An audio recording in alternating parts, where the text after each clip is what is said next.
নমস্কাৰ ফিৰিঙতি 1991 চনত মুক্তি লাভ কৰা এই কালজয়ী ছবিখনে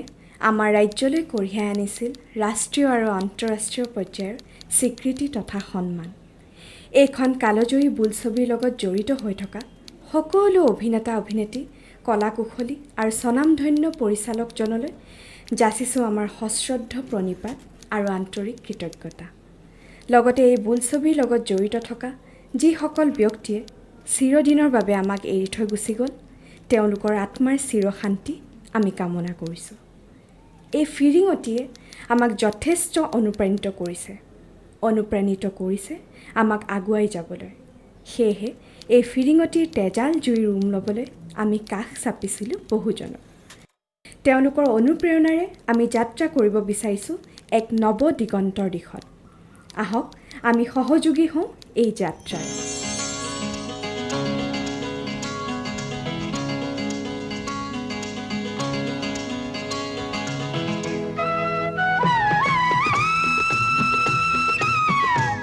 এইখন গাঁৱৰ নাম কৰঙা নহয় জানো? নমস্কাৰ, তোমাৰ কথাকে পাতি আছিলো। অকলে অকলে তই কেনেকৈ চম্ভালিবি? ভাৱ হয় গাঁওখন যেন একুৰা জুই আৰু মই এটি ইয়াৰ ক্ষুদ্ৰ ফিৰিঙতি।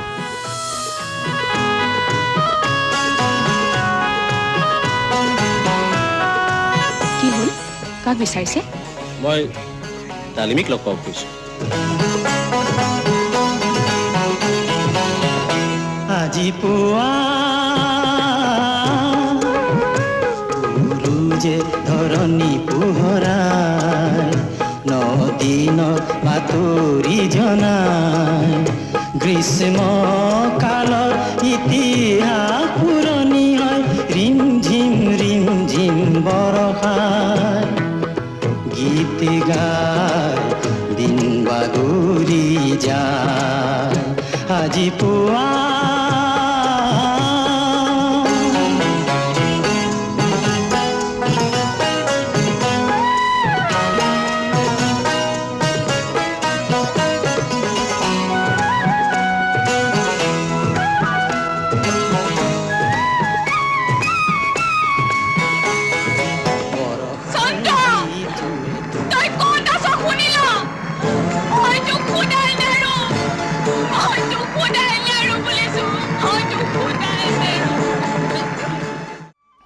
চাওঁতে চাওঁতে ফিৰিঙতি ছবিখনৰ বয়স যে 25 বছৰ পাৰ হৈ গ'ল মনেই কৰা নাছিলোঁ। এই ফিৰিঙতি ছবিখনৰ জৰিয়তেই মলয়া গোস্বামীয়ে শ্ৰেষ্ঠ অভিনেত্ৰী ৰাষ্ট্ৰীয় পুৰস্কাৰ পাইছিলে আৰু এই ছবিখনে দ্বিতীয় শ্ৰেষ্ঠ ছবি হিচাপেও ৰাষ্ট্ৰীয় পুৰস্কাৰ পাইছিলে। বিষ্ণু খাৰগৰীয়া, হেমেন চৌধুৰী, বাদল দাস, অবিনাশ শৰ্মা আৰু পৃথ্বীৰাজ ৰাভা, ইনু বৰুৱা, চেতনা দাস আদিকে কৰি বহুবিলাক গুণী শিল্পী আছিলে। লক্ষ্যজিৎ চৌধুৰী, ভাইমন হাজৰিকা আৰু গোবিন্দ গগৈ, লক্ষী বৰুৱা। কেমেৰাত আছিলে অনুপ জটুৱানী, ছাউণ্ডত আছিলে যতীন শৰ্মা আৰু প্ৰধান সহকাৰী পৰিচালক হিচাপে আছিলে ৰঞ্জিত দাস আৰু ধুনীয়াকৈ সহকাৰী আছিলে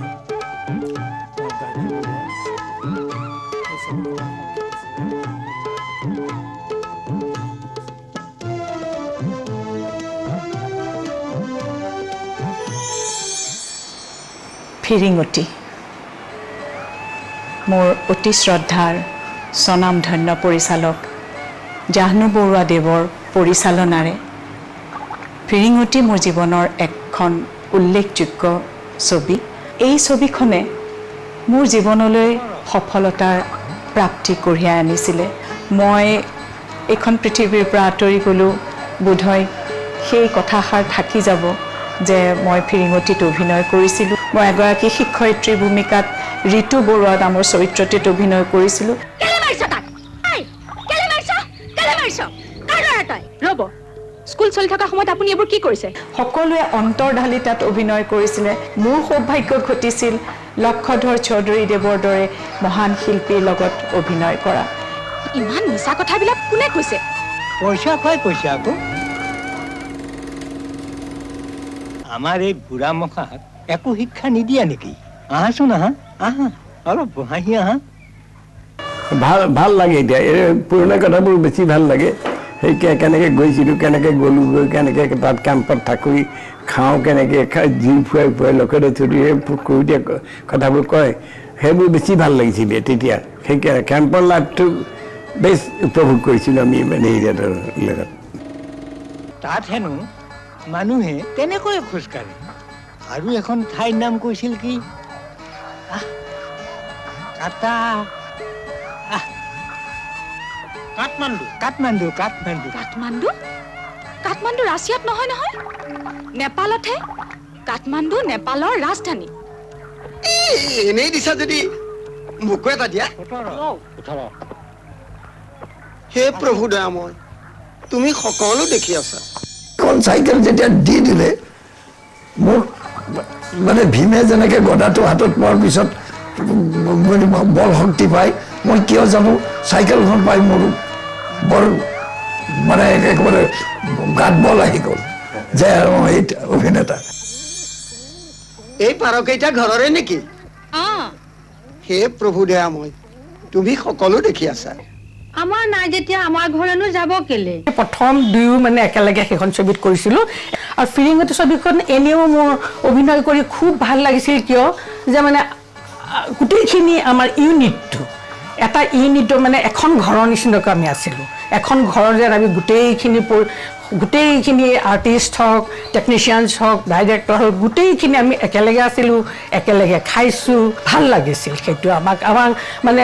এটা অভিনয় কৰিবলৈ এটা ৰোল কৰিবৰ কাৰণে আমাক যিখিনি লাগে সেইখিনি আমাক মানে উদগনি জনাইছিল সেইখিনি মোৰনো আৰু কি আপত্তি থাকিব পাৰে তথাপি তেওঁক এবাৰ কথাটো সুধি চাওঁ তাতে বাপেক মাক নোহোৱা ছোৱালী নিজৰ ছোৱালী হোৱাহেঁতেনতো ময়ে খাটাংকৈ ক'ব পাৰিলোঁ হয় সেইখিনি সময়ত সেইটো চিন কৰোঁতে মোক চিনটো কৰাৰ অলপ আগতেই মোক জাহ্নু বৰুৱাই মোক গোটেই বস্তুটো এনেকুৱাকৈ বুজাই দিছিল আগদিনাও কৈছিল সেইটো কথা যে আপোনাৰ এনেকুৱা এটা বেদনা প্ৰকাশ পাব লাগিব যে আপুনি সন্তান বিচাৰি আছে কিন্তু আপোনাৰ সন্তান নাই সেই দুখটো আপোনাৰ সাংঘাতিক ভিতৰৰ বেদনা সেইটো আৰু সেই বেদনাটো মাষ্টৰনীৰ আগত আপুনি প্ৰকাশ কৰিব লাগিব কাৰণ মাষ্টৰনী আপোনাৰ ঘৰলৈ নাহে যিসকল কলা কুশলী শিল্পী লগত মই কাম কৰিছিলোঁ সেই অভিনৱ স্মৃতি মোৰ কাৰণে সঁচাকৈ সেয়া একেবাৰে বেলেগ ধৰণৰ এক অভিজ্ঞতা আছিল ফিৰিঙতিৰটো স্মৃতি অজস্ৰ স্মৃতি আছে কিন্তু আজিও খুব মানে খুব ফ্ৰেছ হৈ আছে প্ৰতিটো স্মৃতি মই নখ কেতিয়াও দীঘল নকৰোঁ মই যেতিয়া মেকআপ ল'লোঁ মেকআপ মানে সামান্য আমাক চুইছিলে মাত্ৰ মোক জাহ্নু বৰুৱাই ক'লে যে চাওঁ তোৰ নখকেইটা চাওঁ মই এনেকৈ দেখুৱালোঁ চিকচিকীয়া নখ তাৰপিছত বংশীদাই ক'লে হেৰি তই এটা কাম কৰিনো তই মাটিত এনেকৈ খজুৱাই দে তো নখেৰে যেতিয়া খজুৱাই দিছে মোৰ একদম মই ভাবিছোঁ মই কি চিনেমা কৰিবলৈ আহিলোঁ এইখন নিজ হাতেৰে চাদৰখন মাটিত এনেকৈ একদম মানে ঘঁহি ফিচিকাই পেলালে বুকুৰ ওচৰতে সেই ফটা অংশটো পৰিছিল মই নাজানো মোৰ ডাইলগ কি আছে খালি মই জানো গছজোপাৰ তলত ফেৰফেৰীয়া বতাহ মোক ক'লে এই পইণ্টটোত আহি ৰবি তাত এটা মাৰ্ক দিলে আহি মই কি কৰিম মই সেইটোও নাজানো মই আহি আছোঁ শ্বটত আহি পেলাই জেগাটো ৰ'লোঁ ৰোৱাৰ লগে লগে মলয়াবাৰ প্ৰথম ডাইলগ আছিলে সেইটো এইগৰাকী তোমালোকেতো চিনি পোৱাই ডালিমী বাইদেউ এই বাইদেৱে চাব তোমাতে সদায় গা ধুই নখ কাটি দাঁত চাফা কৰি চাফা কাপোৰ পিন্ধি পৰিষ্কাৰ হৈ স্কুললৈ আহা আজি নালাগে বাৰু অহা সপ্তাহৰ পৰা থাকিবা মই নজনাকে খুব স্পন্টেনিয়াছলি দিয়া শ্বট প্ৰথম সেই গছজোপাৰ তলৰ সেইটো কিয় নপঠায় কিটো শিকিব স্কুলত সেইটো আকৌ কি দাই সেইটো আৰু শুনা নাই নে এই তম্বুমাটোৰ নামটোৱেইটো হিৰোচিমা কাহিনীটো আৰম্ভ হৈছিলে 1962 চনৰ এটা সময় 45 চনত তেখেত ওলাই আহিলে তাৰ আগতে মিলিটাৰীত আছিলে মোক এনেই চৰিত্ৰটো কওঁতে কৈছিলে যে মানুহজন ধৰক ৰান্ধনি আছিলে পিছে তোমাৰ কথা মই ইনফৰমেশ্যন পাই আছো বুজিছা স্কুল এখন আমাৰ ভিলেজত ইম্পেক্ট মানে বিগিন কৰিবা বুলি শুনি আছো কিন্তু মই ভেৰি চৰি ফিৰিঙতিতো অনেকবিলাক অভিজ্ঞতাই আছে অভিজ্ঞতা আৰু কেতিয়াও শেষ নহয় মোৰ ল'ৰাক মাৰিবলৈ তই কোন কি হ'ল সি বা কোন মোৰ ল'ৰাক মাৰিবলৈ কি হ'ল ক'বলৈ আহিছা এইখন স্কুল পাতিছানে ল'ৰা ছোৱালী মোৰ ক'বলৈ ইমান যে ভাল লগা কিছুমান মুহূৰ্ত আছে জীৱনত পাহৰিব নোৱাৰো যিখন দলঙত মানে আমি গৈছিলোঁ প্ৰথম দলঙেৰে পাৰ হ'বলৈ ওলাইছিলোঁ সিখন গাঁৱলৈ সেই তেতিয়া সেই গাঁওখনলৈ যোৱাৰ যিটো হাকুডাল আছিল সেই হাকুডাল লৰাই দিলে যিটো ভয় লগা মুহূৰ্ত আছিল সেইবোৰ নাই এতিয়া বিশেষকৈ শৈলদাৰ কথা মনত পেলাবই লাগিব শৈল বৰুৱা ইমান ভাল প্ৰযোজক এই ল'ৰা ছোৱালীবিলাক সৰু সৰু ল'ৰা ছোৱালী শিশু যিবিলাক হৈছিল আমাৰ উন্মিহত আছিল অবিনাশ শৰ্মাৰ ল'ৰা আছিলে পুথা ঘৰলৈ গৈছিলোঁ পুথাই সাধু ক'লে কি সাধু কৈছিলে আমাকো কচোন চিনেমাখনত বহুত ডাঙৰ প্ৰাইজ পাইছে মানে খুব ভাল লাগিছিলে সেইখনত যে মই ইনভলভ আছিলোঁ বা সেইখনত মই জড়িত আছোঁ খুব ভাল লাগিছিলে আমি ভিতৰলৈ সোমামেই স্কুল ঘৰটো আমি ভাগি থৈ যাম আমাৰ ইনভলভমেণ্টটো এনেকুৱা আছিলে সেই অনুভৱটোলৈ বা সেই স্মৃতিটোলৈ আজিও আমি নিজে অকলে ৰোমাঞ্চিত হওঁ আৰু মোক মই মলয় গোস্বামীৰ চুলিত ধৰি টানি আনি চোতালত পেলাই দিছোঁ মোক পৃথ্বীৰাজ ৰাভাই আহি মানে মাৰিছে বা ক'ৰবাত যদি চুলিত ধৰোঁতে দুখ পায় তেখেতে বা কেতিয়াবা ক'ৰবাত আঘাত পায় সেই কথাবিলাকৰ কাৰণে ইনভলভমেণ্টটো বাঢ়ি গ'লে কেতিয়াবা তেনেকুৱা হৈ যাব পাৰে ইনচিডেণ্ট সেইকাৰণে আগতে তেখেতৰ ওচৰত ক্ষমা বিচাৰি লৈছোঁ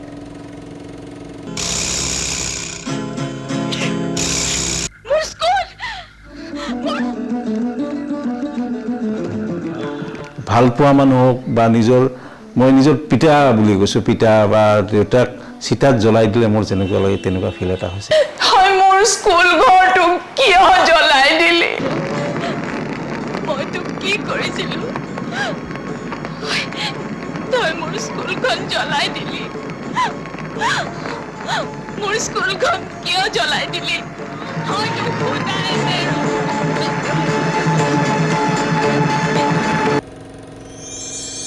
ফিৰিঙতি ছবিখনৰ কাৰণে সেই সময়ত পেনোৰমালৈ ময়ো গৈছিলোঁ আৰু তাত যি সন্মান পাইছিলোঁ সেই সন্মান তাত মই যেনেকৈ পাইছিলোঁ সেই সন্মান কিন্তু মই অসমত নাই পোৱা আৰু যদি কোনোবাই নতুন প্ৰজন্মৰ নতুন সৰু ল'ৰা এটাই মোক কেতিয়াবা ফেচবুকত লিখে আপোনাৰ ফিৰিঙতি তেতিয়া মই অকণমান আচৰিত হওঁ আৰে ফিৰিঙতি চাইছে নিজকে ভাল লাগে যে এখন ভাল পৰিচালকৰ হাতত এখন ভাল ছবি আমি কৰিছিলোঁ নতুন প্ৰজন্মৰ নতুন চামটোৰ উদ্দেশ্যে মই এই কথা দুটা ক'ব খুজিছোঁ এটা হৈছে এজন ছবি নিৰ্মাতাৰ দৃষ্টিত অভিনয় আৰু অভিনয়ৰ বিশ্লেষণ কেনেধৰণৰ হয় নৱপ্ৰজন্মৰ মানুহেতো চোৱা নাই মানে তেওঁলোকে তাৰমানে কি হৈছে এই গোটেই যুগটো যদিও এটা ইনফৰমেশ্যন টেকন'লজিৰ যুগ হৈছে এতিয়াৰ প্ৰজন্মৰ ল'ৰা ছোৱালীৰ মাজত বহুত ইনফৰমেশ্যন নাই সেই যে এটা আণ্ডাৰষ্টেণ্ডিং সেই বস্তুটো মই আজি নাপাওঁ তাৰমানে সেই কথাটোৰ কাৰণে মই খুব কেতিয়াবা আৱেগিকো হওঁ দুখ লাগে তাৰমানে আমাৰ কথাটো হৈছে কি কোনো ধৰণৰ প্ৰিজাৰ্ভেশ্যন নাই কোনো ধৰণৰ এনেকুৱা কৰাৰ সুবিধা নাই যে নতুন প্ৰজন্মক আমি কিবা এটা দেখুৱাই আমাৰ অতীতৰ কামবিলাক অতীতৰ কথাবিলাক দেখুৱাওঁ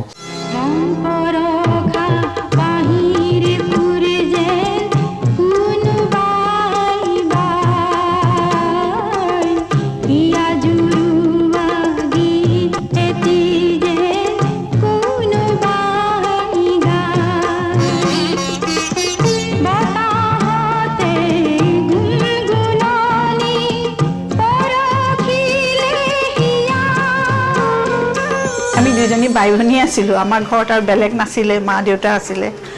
আমাৰ দুইজনীৰ মাজত সম্পৰ্কটো বাই ভনীতকৈ আমি বন্ধুত্ব বেছি আছিলোঁ বন্ধুত্ব মানে কেনেকুৱা আছিলোঁ আমি মোৰ বিয়া আগমুহূৰ্তলৈকে আমি দুইজনী সদায় একেলগতে আছিলোঁ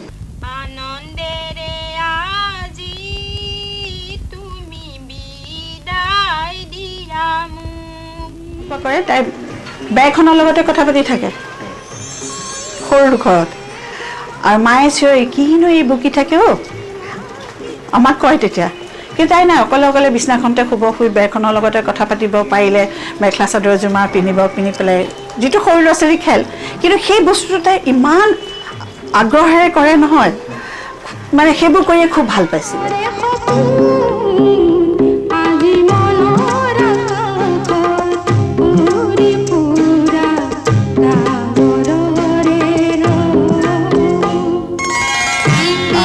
সেই অভিজ্ঞতালৈ আজিও যেতিয়া সেই অভিজ্ঞতা ৰোমন্থন কৰোঁ যেতিয়া মনলৈ আহে ফিৰিঙতিত কি কৰিছিলোঁ কাৰণ বহুত সময়ত যেতিয়া আমাক সোধা হয় প্ৰশ্ন যে আপোনালোকে কেনেকৈ অভিনয় কৰিছিলে কি কৰিছিলে তেতিয়া হয়তো মই তেতিয়া গোটেইখিনি কথা ফিৰিঙতিক লৈ ক'বলগীয়া হয় অগ্নিস্নানক লৈ ক'বলগীয়া হয় গতিকে এই এটা মোৰ কাৰণে এটা সাংঘাতিক গুৰুত্বপূৰ্ণ এটা অধ্যায় আছিল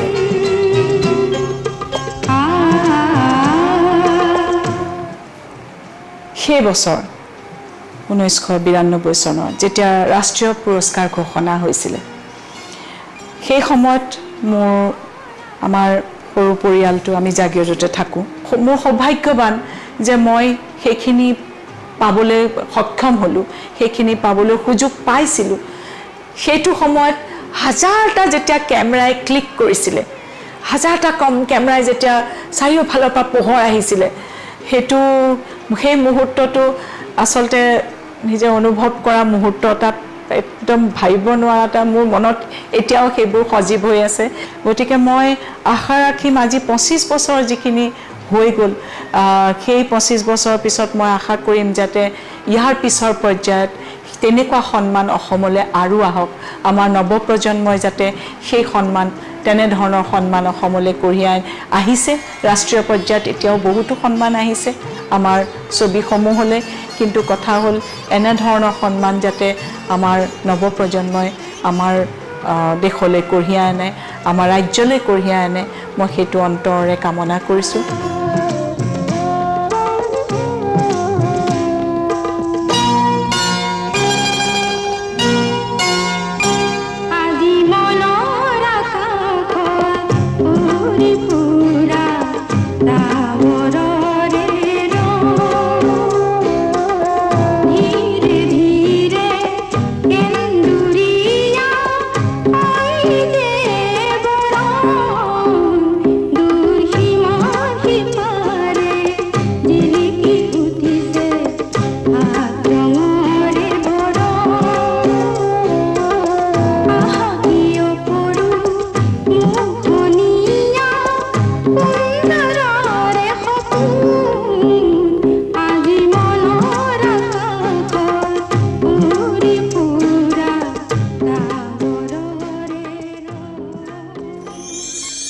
যেতিয়া বিহুৰ সময় গতে বিহু হুঁচৰি আহিছিলে মোৰ চোতাললৈ আহিছিলে মোৰ ঘৰলৈ আৰু সেই হুঁচৰি ভাগ যেতিয়া হৈ গ'ল যেতিয়া আমি গৃহস্থক আশীৰ্বাদ দিয়ে মই যেতিয়া বঁটা আগবঢ়াই দিছিলোঁ দি পেলাই সেৱা কৰিছিলোঁ তাৰ আগমুহূৰ্তত জাহনুদা এটা কথা কৈছিলে যে মলয়া হুঁচৰি আশীৰ্বাদ বোলে বৰ ডাঙৰ আশীৰ্বাদ গৃহস্থৰ কাৰণে গতিকে এই আশীৰ্বাদটো ভালকৈ ল'বা দেই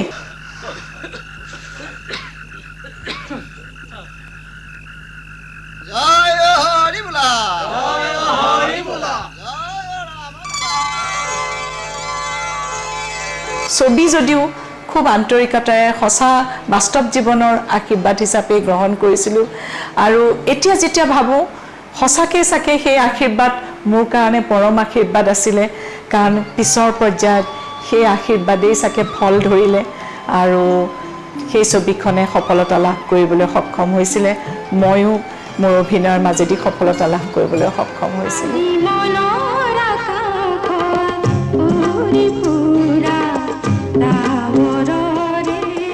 এনেদৰে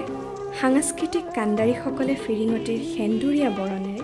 আমাৰ মনৰ আকাশ ৰঙীন কৰি তুলিলে আমি এই প্ৰজন্ম ধন্য হ'লোঁ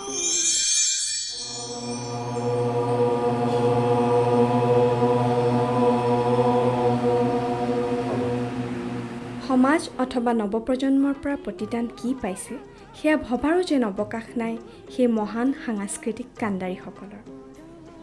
মাথো অক্লান্ত চেষ্টা, পৰিশ্ৰম, সাধনা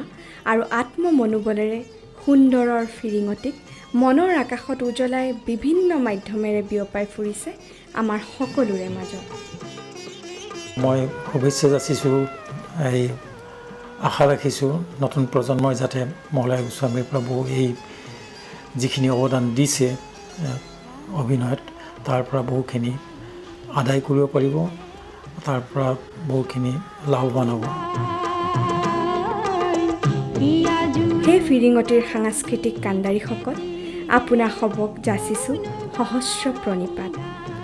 আপোনা সবে দি থৈ যোৱা আদৰ্শ আমি মনত ৰাখিম। আমি দৃঢ় প্ৰতিজ্ঞ।